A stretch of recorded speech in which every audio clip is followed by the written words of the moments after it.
Mas Nyarwi tadi kalau dari menarik dari paket sebelumnya terkait dengan data LHKPN cukup mengejutkan. Ini kalau tadi sudah ada modal di awal, modal bintang untuk kedua para kandidat ini, kemudian ada modal partai politik diantaranya.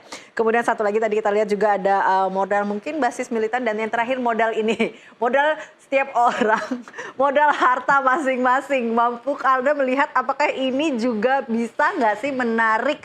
Tadi ada 65 orang, 65% ini yang belum belum memilih. Ini mampukah juga tergoyang dengan modal yang dimiliki oleh masing-masing kandidat ini? Ya, mungkin begini ya Elisa. Betul, tidak bisa dipungkiri gitu ya bahwa setiap event pemilu, mau pilkada, mau pemilu legislatif, mau pilpres, itu pasti membutuhkan ya modal finansial ya. Itu nggak bisa dipungkiri. Tetapi tidak ada jaminan gitu ya. Berbagai modal finansial itu kemudian menjadi menggaransi kemenangan. Itu nggak ada. Ya, dalam banyak data survei juga seringkali dilakukan soal money politik misalnya.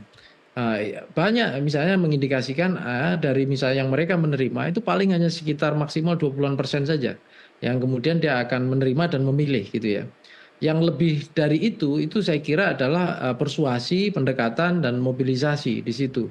Tentu saja di sana ada kedekatan dan jaringan yang biasanya juga menjadi modal penting ya bagi seorang tokoh gitu ya untuk bisa mendapatkan peluang ya lumbung suara ya, bagian suara di masing-masing lumbung suara yang dia target di situ.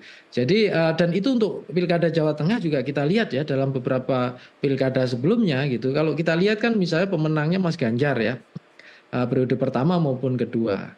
Ya, di era awal bahkan elektabilitas Mas Ganjar basisnya juga rendah.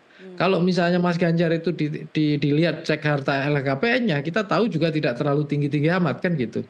Jadi saya kira keberadaan apa namanya modal finansial itu tetap diperlukan, tetapi tidak akan menjadi jaminan kemenangan.